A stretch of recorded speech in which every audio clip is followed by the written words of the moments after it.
The Defiance 2050 beta gave us a sneak peek at one of the co-op missions that will be available in the full release of the game.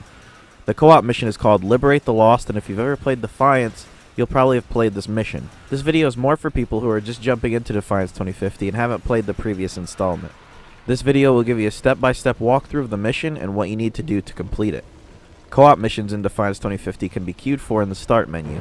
Click Start, go to Instances, and look at your co-op missions. If you have 4 friends, you can jump in immediately, but if you're missing 1 to 3 people, the game will automatically look for other players that are queued for that particular instance as well. When a game is found, you'll be teleported into the mission. This is where all players will start. I would like to note that this map layout with the objective markers can be found on defiancedata.com. It's a great site for knowledge on Defiance, and I will leave a link to the map in the description below. Once you've entered the mission, you and other players can start making your way to the first objective. You'll have quite a few enemies to team up on and kill to get there. Once you've reached this room, you'll have to get through waves of enemies and shut down the emergency sequence. You'll do this by interacting with a generator in the room. Once you've shut down the emergency sequence, you'll have to survive in the room until a door opens for you to exit.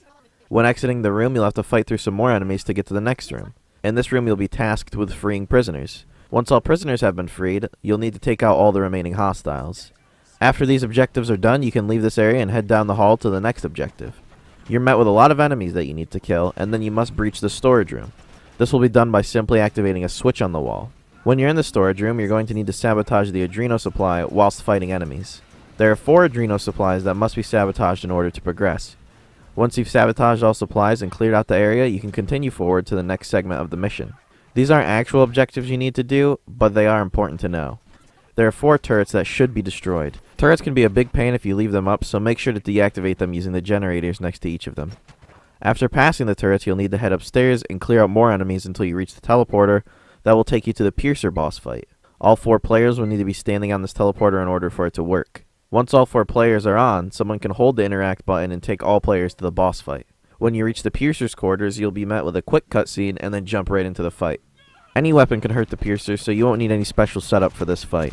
All players will need to keep hammering away at the Piercer until he reaches half health. When he hits half health, he'll run over to an adreno supply and empower himself, getting him back to full health. Enemies will spawn while the Piercer is getting adreno, so you should have someone ready for them so they can take them out without them being a threat to the team. You'll then want all players focusing on the Piercer once again.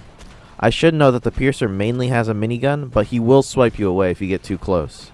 Yet again, when the Piercer hits half health, he'll go to an adreno supply and get back to full health. You'll want someone to focus on the couple enemies that will spawn again. The Piercer will do this routine one more time. After that, you will be able to actually kill him. Once he's dead, your reward screen and stats screen will be displayed. This is the first co-op mission of Defiance 2050 and the only instance we were able to play in the beta. If you are looking to collect the data recorders for this mission as well, they are shown on the map displayed on the screen. Because this is your first co-op mission, there's no real in-depth strategies that you'll need, so any weapon or class will probably do well. This was the beta, so I only had access to the assault class, and I was using sprint, healing stim, and extra damage at close range for my equipped skills. I was also rocking an LMG and mainly the double-barreled shotgun. This was a look at Defiance 2050's first co-op mission. I will give walkthroughs of each co-op mission and strategies to complete them once the game is released, and I am able to play those missions. I hope you enjoyed the video, thanks for watching, and I'll see you in the next Defiance video.